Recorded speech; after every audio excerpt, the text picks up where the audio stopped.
Formula ఈ car race కేసులో ED విచారణ నిమిత్తం అధికారులకు మళ్లీ పిలుపునిచ్చింది. ఈ నెల 8, 9వ తేదీల్లో బిఎల్ఎన్ రెడ్డి, అరవింద్ కుమార్లకు రావాల్సిందిగా పిలిచింది. అయితే తమకు కొంత సమయం కావాలని, 2-3 వారాల పాటు సమయం కావాలని అధికారులు కోరారు. దీంతో ఈ నెల 8, 9 తేదీలో తప్పకుండా హాజరు కావాలని ఈడీ నోటీసులు పంపింది.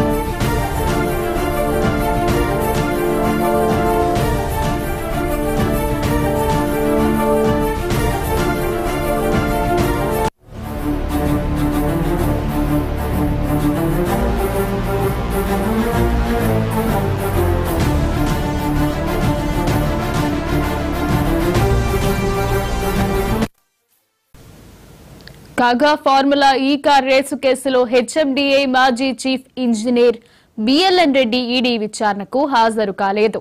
తనకు కొంత సమయం కావాలని ఆయన ఈమెయిల్ ద్వారా ఈడీ అధికారులను కోరారు. దీనికి వారు సానుకూలంగా స్పందించి మరోసారి పిలుస్తామని జవాబు ఇచ్చారు.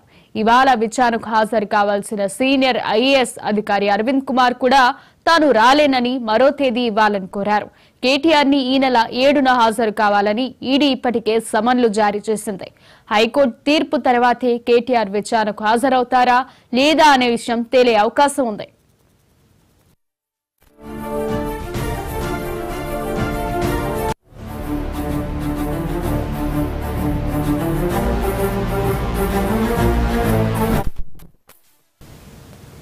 ఫార్ములా ఈ కార్ రేసు కేసులో ఈడీ విచారణ నిమిత్తం అధికారులను మళ్లీ పిలుపునిచ్చింది. ఈ నెల 8, 9వ తేదీల్లో బిఎల్ఎన్ రెడ్డి, అరవింద్ కుమార్లకు రావాల్సిందిగా ఈడీ అధికారులు పిలిచారు.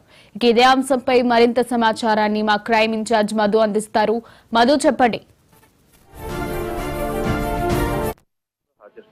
ఈరోజు ఐఏఎస్ అరవింద్ కుమార్ హాజరు కావాల్సి ఉంది. కానీ వాళ్ళిద్దరూ కూడా ఒక విజ్ఞప్తిని అయితే ఈడీ అధికారులకు పెట్టారు. డెఫినెట్ గా మేము హాజరవుతాం, కానీ కొంత సమయం కావాలి అని చెప్పిన నేపథ్యంలోనే 8వ తేదీ, 9వ తేదీన అంటే ఈ 2 తేదీలలో 8వ తేదీ బిఎల్ఎన్ రెడ్డి, 9వ తేదీన అరవింద్ కుమార్ హాజరయ్యే అవకాశాలు కనిపిస్తున్నాయి.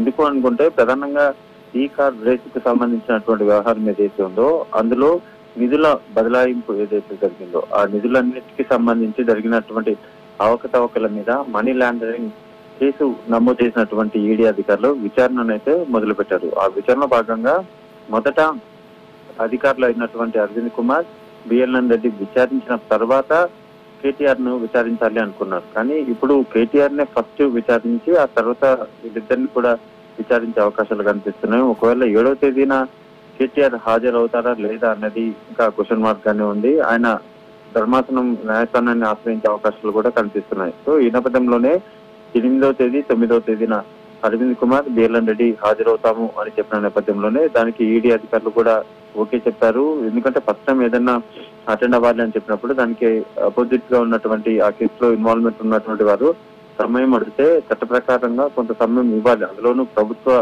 ఉద్యోగంలో ఉన్నారు కాబట్టి డెఫినెట్ గా కాస్త సమయం ఇవ్వాలి. సో దాన్ని దృష్టిలో పెట్టుకొని ఈడీ అధికారులు కూడా 8వ తేదీ, 9వ తేదీ హాజరు కావాలి అని చెప్పారు. కానీ వీళ్ళు మాత్రం కనీసం ఒక 2 వారాలు కావాలని అడిగినప్పటికీ కానీ 8, 9వ తేదీన మాత్రమే హాజరు కావాలి అని చెప్పిన నేపథ్యంలోనే ఆ రోజు హాజరవుతారా లేదా అనేది ఇప్పుడు చాలా కీలకంగా మారింది.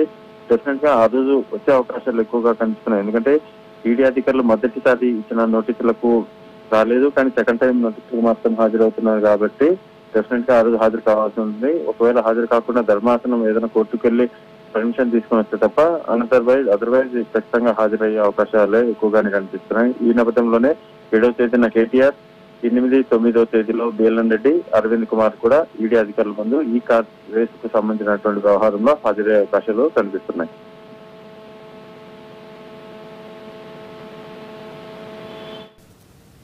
Right, thank you Madhu.